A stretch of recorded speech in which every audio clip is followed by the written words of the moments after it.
జల వివాదానికి కారణం మామ అల్లుళ్లే అన్నారు సీఎం రేవంత్ రెడ్డి. కాసులకు కక్కుర్తిపడి తెలంగాణను ఎడారిగా మార్చారని ఆగ్రహం వ్యక్తం చేశారు. కృష్ణా గోదావరి జలాలను ఏపీకి దారాదత్తం చేసింది కేసీఆర్, హరీష్ రావులేనన్నారు సీఎం రేవంత్ రెడ్డి.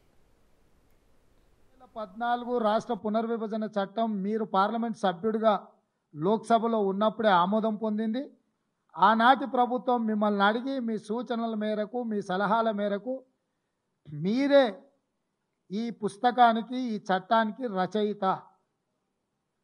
మీరే కథా కథనం నిర్వహించి ఈ చట్టాన్ని తెచ్చిండ్రు.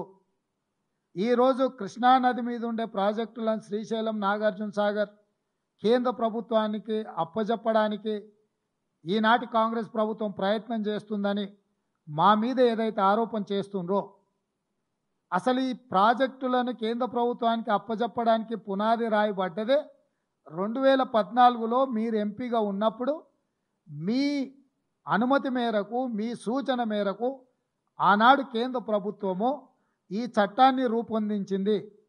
ఈ చట్టాన్ని రూపొందించినప్పుడు, ఈ చట్టాన్ని లోక్సభలో, రాజ్యసభలో ఆమోదం పొందినప్పుడు మీ పార్టీ ఎలాంటి అభ్యంతరం పెట్టకపోను ఈ చట్టాన్ని ఆమోదించడానికి మీరు కూడా ఓట్లేసి ఈ చట్టాన్ని రూపొందించారు.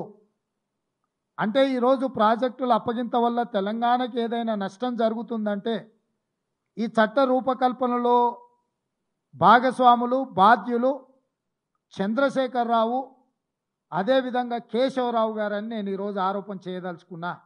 Handing over of Srisailam and Nagarjuna Sagar projects to KRMB. KRMB అంటే కృష్ణా రివర్ మేనేజ్మెంట్ బోర్డ్. స్పష్టంగా 27/5/2022 నాడు కేంద్ర ప్రభుత్వము నిర్వహించిన కేఆర్ఎంబి మీటింగ్లో తెలంగాణ రాష్ట్ర ప్రభుత్వం స్పష్టంగా ఈ ప్రాజెక్టులను హ్యాండ్ ఓవర్ చేస్తామని చెప్పి స్పష్టంగా ఒప్పందం చేసుకొని ఆ మీటింగ్లో ఒప్పుకొని వచ్చిండ్రు.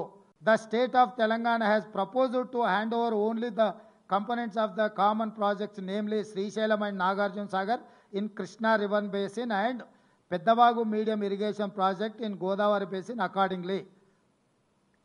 And దీని కోసమైన seed money of ₹200 crores each to be KRMB and GRMB.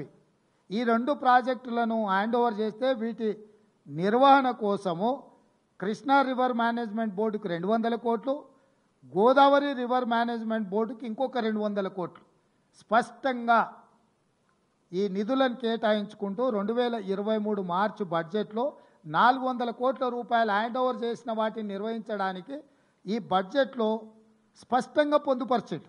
అంటే ఈ ఒప్పందాలు కానీ, ఈ చట్టాలు కానీ, ఈ నిధులు కానీ, నిధుల కేటాయింపు కానీ ప్రాజెక్టులను కేంద్ర ప్రభుత్వానికి స్వాధీనం చేయడానికి జరిగిన తతంగమంతా మామ అల్లుళ్ళు మంత్రులుగా, ముఖ్యమంత్రిగా ఉన్నప్పుడే జరిగిన ఆధారాలు పూర్తిగా ఈరోజు తెలంగాణ ప్రజలకు మీ ద్వారా వివరించదలుచుకున్నా.